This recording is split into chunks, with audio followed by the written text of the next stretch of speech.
Hey guys, it's Erin. I wanted to come on here and kind of have a little talk while I work on my mystery kit. I did choose a section that was far away from everything else, so that way you guys can't see anything that I do have finished. So that way there's as minimal spoilers for you guys as possible. But I just wanted to come on. Today is kind of an important day for me. I actually went through surgery a year ago today. And to be completely honest, it was the easiest decision for something that I have ever had to make other than marrying my husband. I had a hysterectomy a year ago. And before that, for about 16 years or more, 16 to 18 years or so, I had suffered with really, really bad, super severe endometriosis. And this hysterectomy gave me basically my life back. I finally got to start enjoying things. I didn't have to worry, what was going to happen on a day-to-day basis.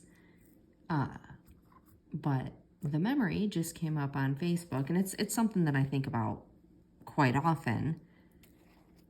But I saw the memory come up, and, it was an experience for obviously my husband and I, but, my mom flew from Texas, because that's where she lives, so that way she could help, with our son and take care of me, because my husband still had to work. But I just kind of wanted to talk about it, because like I said, it was an incredibly important day to me and my family, but it was something that I feel warrants more discussion than it gets. So to start this off, I am firmly in the column that you know your body better than the doctor that is seeing you does. I had the same doctor, for 16 or 17 years. When we moved, to where we currently live now, when I was young with my family and everything, we all went to the same family practitioner, and I had already started having the problems, but it was kind of, my mom had never undergone any of the things that I had been dealing with, so it wasn't something that she could necessarily help me with, because she had never experienced anything that I was experiencing. Now my aunt did. My aunt had a lot of the same issues that I was dealing with, well into, because she's, got in her 60s now, and it was experiencing them all the way through into her 40s, mid 40s, early 50s. I was having just debilitating pain. I, had to bring extra changes of clothes. I was missing school because I was having, menstrual cramps so bad that I was literally vomiting. And it was impeding my day-to-day life. So going on. My mom was like, hey, we're going to go to the doctor. We're going to try and get it figured out. We're going to do what we need to do. So we go to the doctor. The doctor, schedules ultrasounds and blood work and all of these things to tell me that everything was fine. I wasn't feeling the pain that I was feeling. It was all in my head. The, ovarian cysts that were bursting that would drop me to my knees in the middle of a store, that wasn't happening. Basically, I was crazy. And for 10 or 15 years, I started to believe that. I started to believe that it was all in my head. I was just, I drew the shitty end of the stick. Like, life sucked. And then I got married. I have been with my husband now for, total, we've been together 15, 16 years.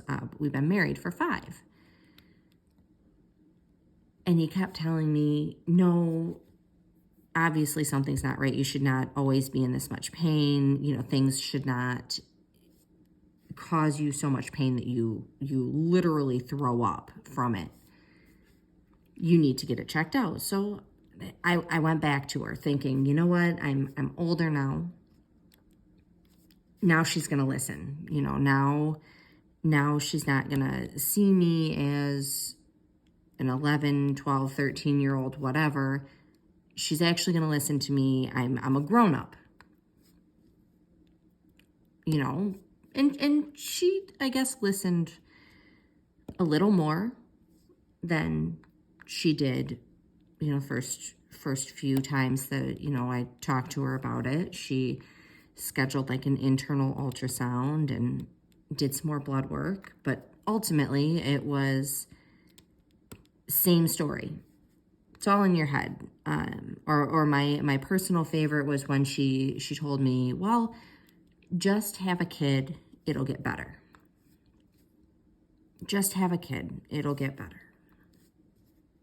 Well, I did. I had our son, and he should have been a high-risk pregnancy with all of the things that were going on. But it was one of those things that, I did what she suggested.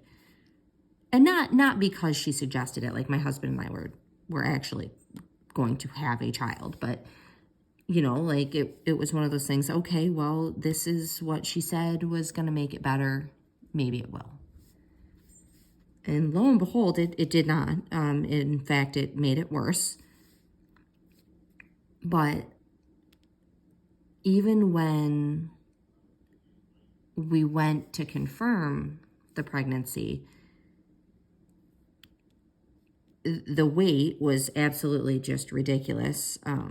She left us in the lobby for 45 minutes after our appointment, and then we were left alone in the doctor's room for an additional 45 minutes for a test that quite literally took less than 5. But it's neither here nor there. The first words out of her mouth when she came in was, well, where do you want to have it? To which I responded with, what? I'm sorry. And she's like, oh yeah, you're pregnant. Where do you want to have it? And I'm like, well, I don't know. You just told me. I have not had more than 20 seconds to think about this. So I'm not sure. But I think that was the point where I realized, this is not the doctor for me. So we went and we found the doctor that helped us give birth, and she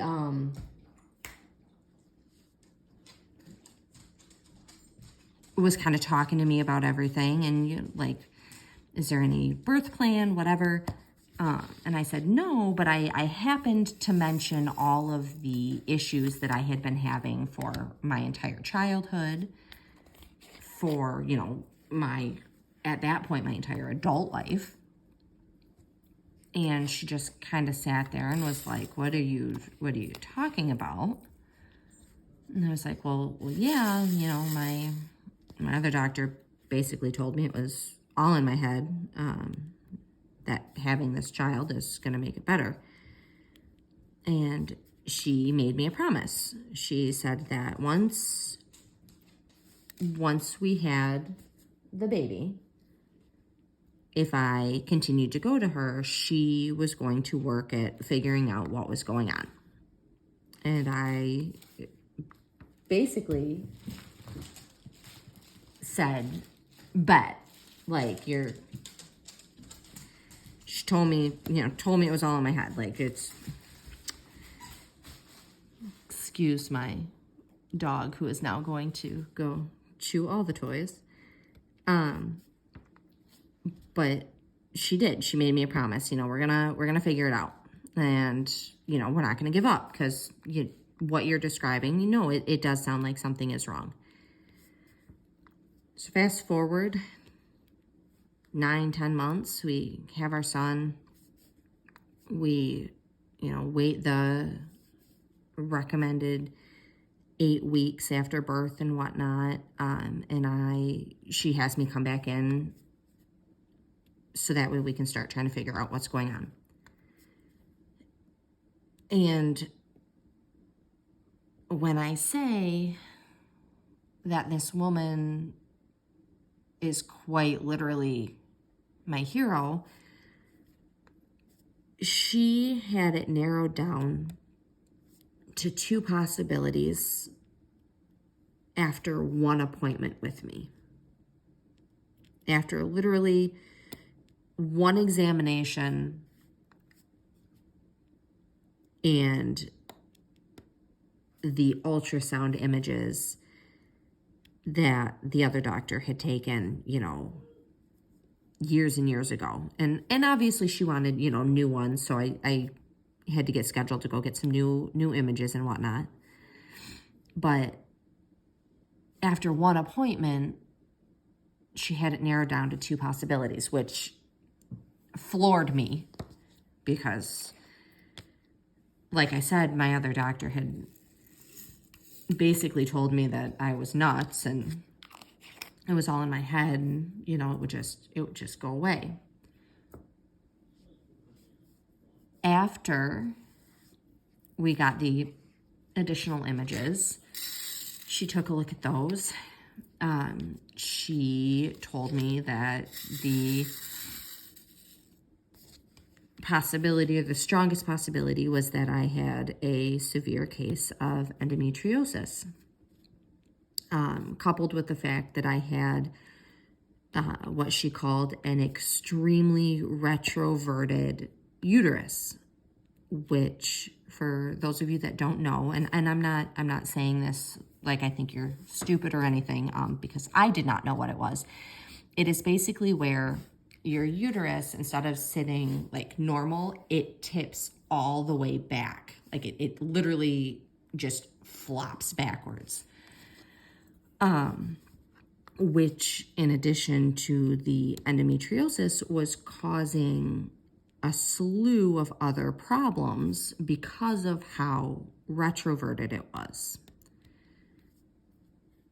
So it was one of those things like, holy crap, 2 visits in, we've figured it out, we've got it narrowed down. Now we just need to do the laparoscopy, the exploratory, surgery to confirm it. So I go in, it was like the end of January. My mom comes to visit so that way she can help. Husband's here so he can help. Because at that point we had a son who was 1.5 or 2 1.5. He was 1.5. Sorry. I was trying to do math and it was not working. He, was super active, so I needed additional help because the surgery was going to put me out for another like 6 weeks or something. So I go in and I have this surgery, and she takes a bunch of, pictures, like literally inside me. It was one of the coolest things ever because she showed me afterwards. But so she takes these images, and apparently I was just completely, it was everywhere. But a lot of it was portioned along the main arteries alongside and within my uterus, which the only way to remove that is to go to like a super big specialist or something, because she was not going to be able to do surgery that like minutely, like it was ingrained within the muscles along the artery, and it would be a dangerous surgery for anyone that wasn't, basically top notch. So I, ask her, what's our next step? What do we do? And I, for years, had been attempting to get my other doctor to just give me a hysterectomy. Just get rid of it. I'm done. I'm so done with dealing with this. It's ridiculous. And I just kept getting told no. Nope, you're too young. Nope, you don't know what kind of decision you're making. You don't know this. And for anybody that has endometriosis or has any kind of pain, chronic pain that you deal with just regularly, when a doctor tells you that's not what you want, all that does is make you angry, because the doctor is not the one that is dealing with this pain. The doctor is not the one that is vomiting all over things because the pain is so bad that you can't control it with ibuprofen or Tylenol. So you just kind of want to tell a doctor to shut up, because they don't know. They're not the ones dealing with it day in and day out. So I'm like, please, like at this point, we have our son. It's a discussion that my husband and I had. And I'm ready. Please just take it, get it out of me. I'm done. I don't want to deal with this for the rest of my life. I'm 30 years old. I don't want to suffer for the rest of my life. I refuse to live like that because it's making me crazy. I am not enjoying anything. And as soon as I said it, she looked at me and she said, "Is that what you want?" And I just kind of looked at her like, oh my God, hold on. This doctor is actually asking me if this is what I want and not telling me no right off the bat. And I said, well, it is something that my husband and I have discussed, and she kind of stopped me. And she said, I don't care about him. I don't care about what he wants. Is this what you want? I'm sorry, it's a little emotional for me because I had never had a doctor ask me that before. And I said, yes, it's what I want. And she said, okay, I've got a list of things that we need to do to make it so that way your insurance can't deny you, to make sure that you have the best possible outcome to have this surgery. And I said, okay. Let's do what we need to do.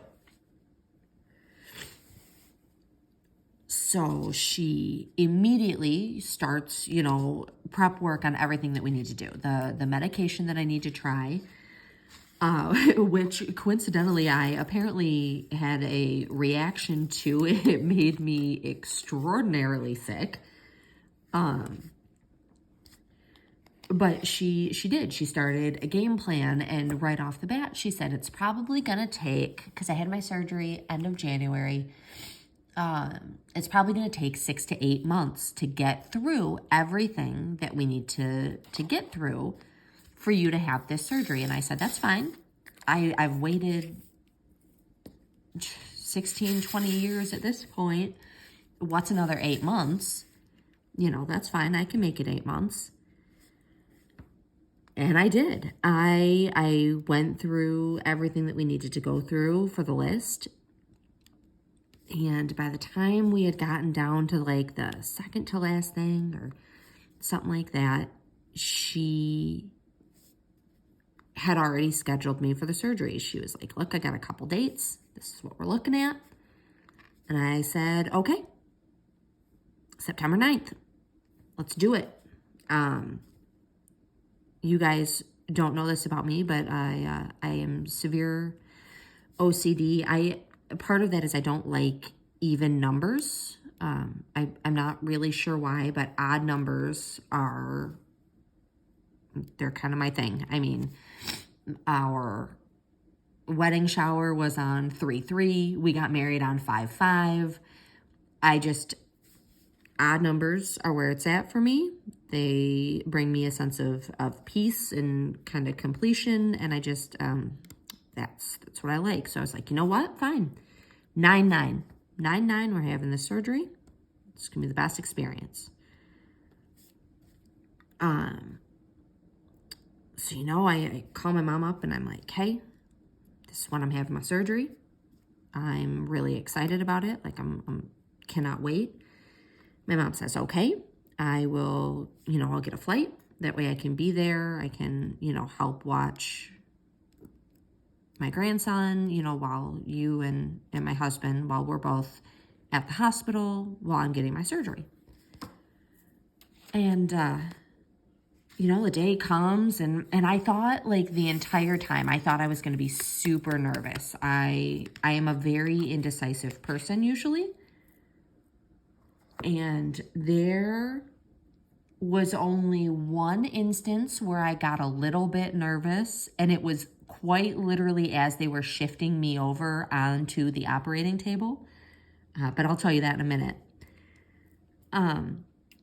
But I was not nervous. Like I was ready. This was coming as a sense of peace for me, because I knew that while there was still a small possibility that I was going to have a little bit of pain, like residual pain and stuff like that, that it might not take all of the pain away, I knew that it was at least going to take 90% of it away. And a life with 90% less pain was much better than what I was dealing with, and I was willing to do that. Like, that did not bother me. It was totally fine with me. So the morning comes, and I'm nervous, but I'm only nervous because like I'm leaving our son. he's gonna stay at home. What if something happens during surgery? Like, I was nervous about that, but the surgery itself, like, I really wasn't. The procedure, I wasn't worried about.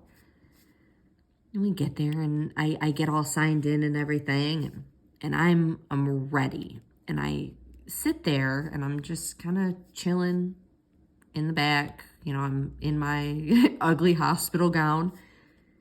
And I'm reading a book, and everyone keeps stopping by. And, I must have had like 8 doctors stop by, or like nurses and stuff like that stop by to ask me, did they go over everything? And this is what they're going to do. And are you aware? Have you, gone over everything? And I'm like, I'm good. I know know what they're going to do. I mean, I've been researching it and wanting it for, like I said, like 16, 20 years at this point. So I know what I'm getting into. And I had a couple of the nurses that stopped by ask me, well, how are you doing? Are you nervous? Do we need to give you anything? And I just kind of looked at them and I was like, no, I think this is the most calm I've ever been,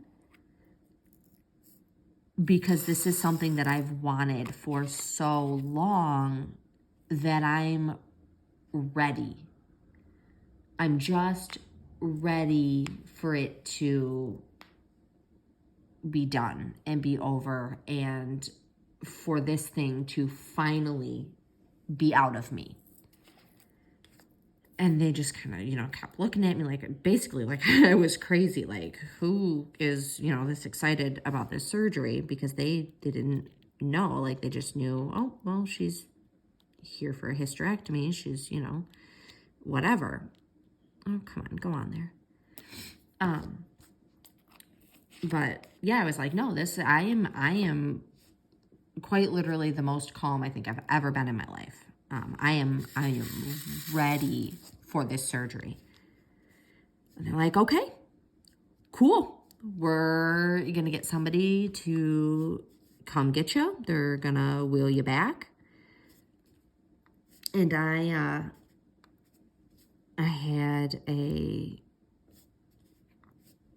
lady and a gentleman come by, and they're talking to me and joking around, and they're like, holy cow, I didn't think that, you would be this calm. And I'm like, you guys don't know the immense pain that I've dealt with for all of these years. You don't know what it's like, well, and maybe you do, maybe they did. And I, I just assumed. I was like, but this is something that I have literally been asking for 2 decades. And I'm finally getting it. I'm finally getting my wish. And they were super sweet. They were like, you know what? That makes sense. Like, if it was something that I have been asking for this long, I don't think I would be nervous as well. And I'm like, I'm excited. I'm happy that I'm finally getting this.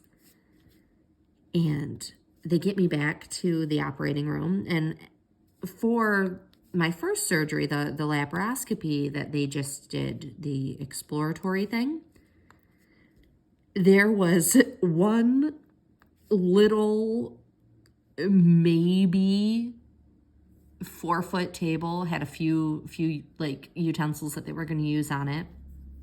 And, was not intimidating at all. And like, they wheel me in, and I didn't pay attention when they wheeled me in to the tables, plural, that were at the back with all of the stuff they were going to use. I didn't pay any attention to it until they said, okay, we need you to transfer over tables, or like over onto the operating one. I was like, okay, cool. And I like prop myself up and I scoot over to the other table, and I just happened to look left.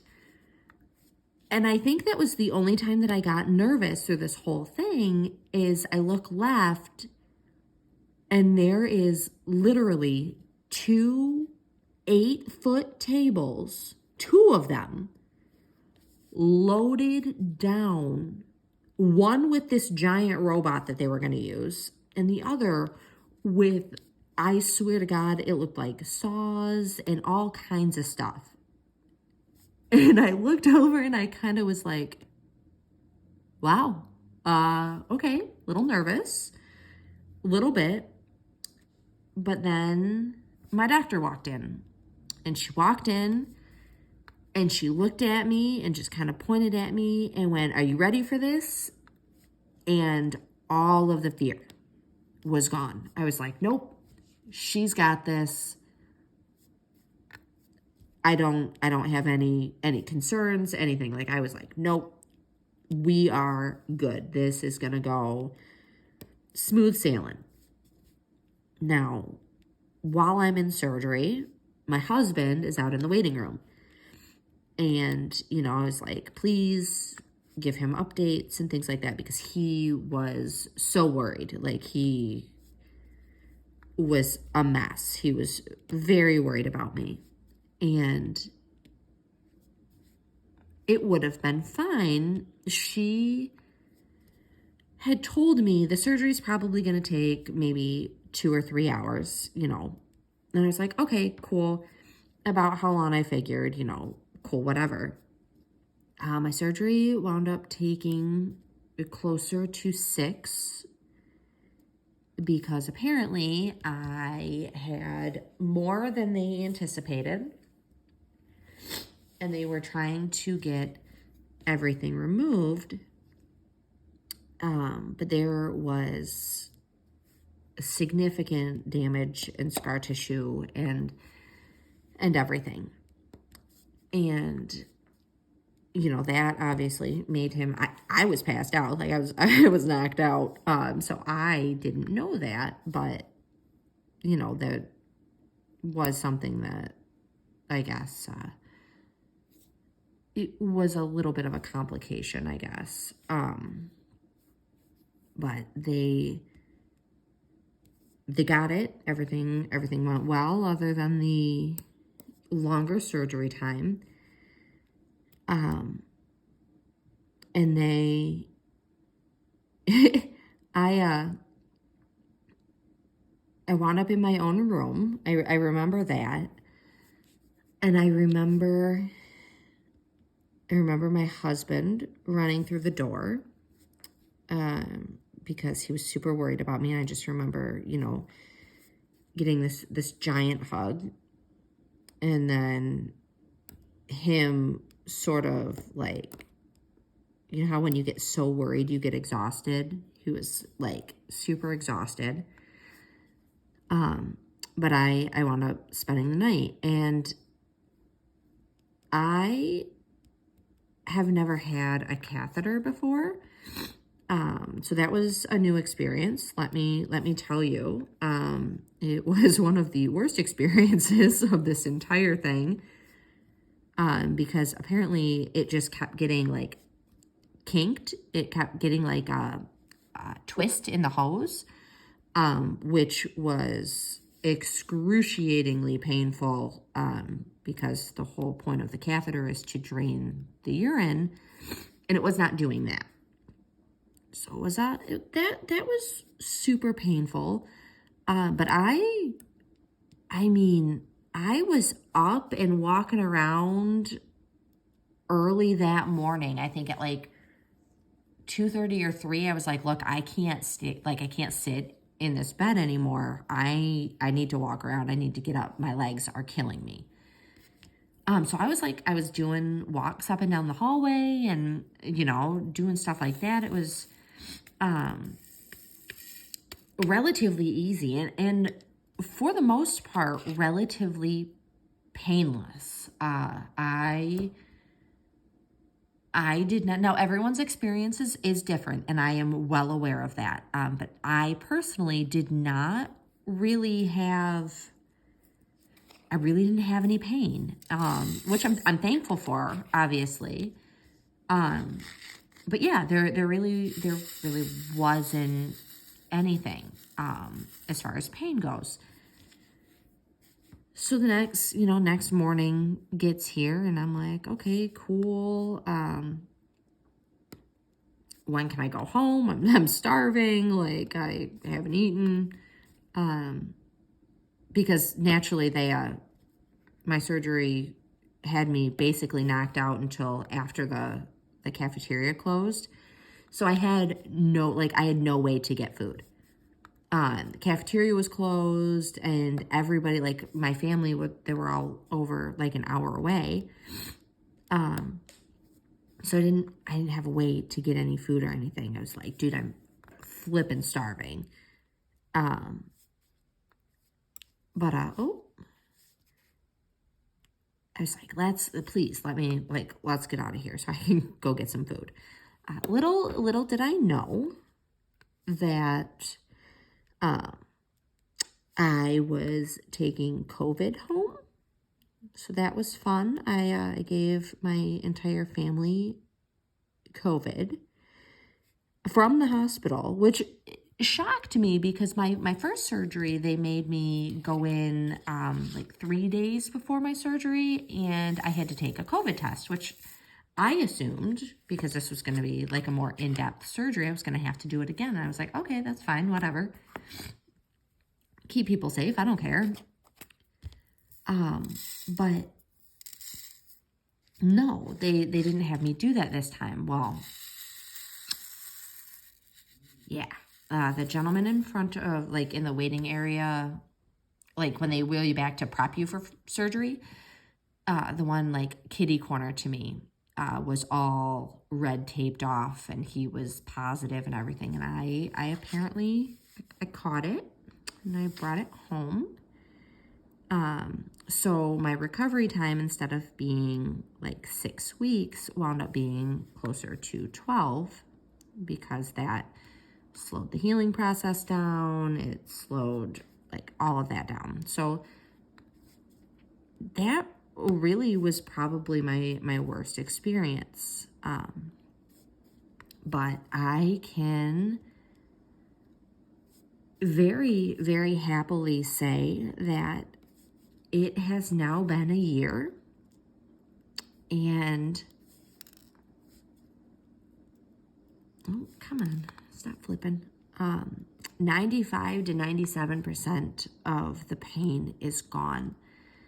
And when I do get little twinges of pain, because I still have my ovaries, when I do get little twinges of pain, it's minimal. Like, you can tell it's there. I mean, but I had dealt with so much worse for so much longer that it's barely even a little speed bump in my day, because it's nothing compared to what I was dealing with. So I guess I just wanted to get on here and share my story and my journey, and let you guys know that, like I said, you know your body better than your doctor does. And if you feel like something is still wrong, or they are not listening or helping you, and you have a way to get a different doctor, to get another opinion, there are doctors that will listen to you. And I was very lucky. I stumbled upon my hero doctor. I didn't have to try 3 or 4 or 5 doctors to get this taken care of. I thankfully, I was very lucky, and I know that. But I also know that had I not mentioned something to her while I was pregnant, I would still be sitting here thinking that it was all in my head, and thinking that there's no way there's something wrong, when in fact there was something very wrong, that the only other option was to remove my uterus. So listen to yourselves. Listen to what your body is telling you, because like I said, you know you best. Don't let a doctor convince you you're crazy, because that was the worst for me. The fact that I knew I was feeling these things, but she didn't think I was. She didn't think that it was as bad as I was saying. And in fact, like I said, it was worse.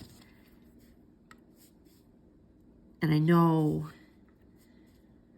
that a large portion of it was thank you, to my husband, in the fact that he is the one that helped encourage me to say something to the new doctor, because I was afraid.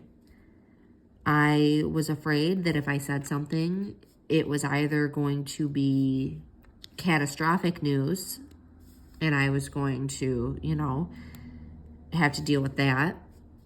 Or I was afraid that she was also going to tell me that I was crazy and it was all in my head, and I didn't want to go through that again. So my huge thank you definitely goes out to my husband, but it also absolutely goes out to my doctor. And I know this is only my second video, and I went a little deep with this one. I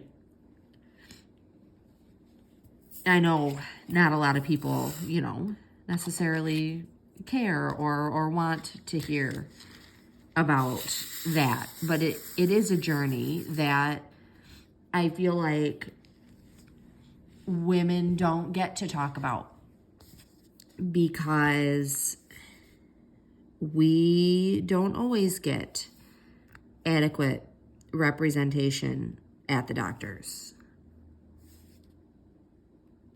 And we should, because nobody should have to live, nobody, regardless of what pain you're dealing with, nobody should have to live with pain that is forcing you to completely alter how you go about your day-to-day. And that's what I was doing. I mean, like I said, I was carrying around, just in my car, I had to have an extra set of clothes or two in case anything happened. I was literally missing school when I was younger because the pain was so bad. It was ridiculous. I was, brought to my knees if a cyst burst in the middle of a store, which, in addition to being excruciatingly painful, also makes you look a little crazy because you're dropping to your knees. But it was a journey, and I felt like it needed to be shared, because I haven't really shared that journey with anybody. I mean, other than my family that went through it with me, nobody's really heard about that journey. And with today being 1 year uterusless, I can say that my life was changed so much for the better. I am significantly happier. I get to enjoy things that were otherwise extremely painful. I don't have to worry about going out and doing things with my husband and my son and having to pack extra supplies. I don't have to worry constantly about, while I'm out, is this, X, Y, or Z going to happen? Should I bring extra stuff in case it does? I'm so beyond happy that it's ridiculous. And the fact that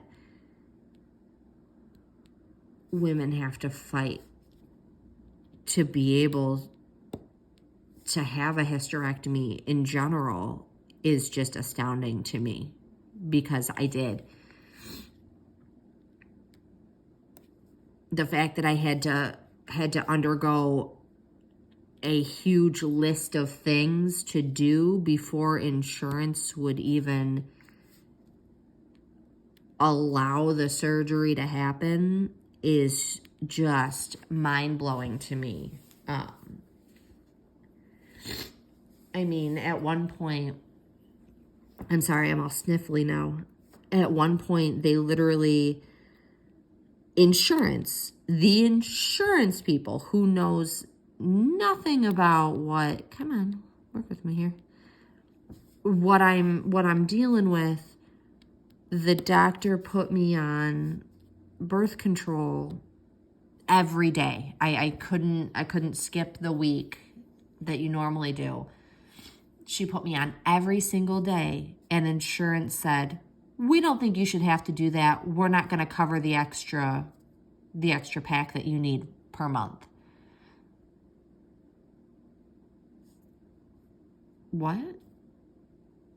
What do you mean you don't think I should have to? The doctor is telling you that is what we have to do. And thankfully I was, was in a position to, okay, fine, I'll just pay for the pack of birth control myself. But were I somebody that was not in that position, where I could not just afford that could have stopped their entire journey. They could have gotten so close to getting the surgery that they needed for insurance to say, we don't think you should have to do that. You guys are not the ones dealing with it.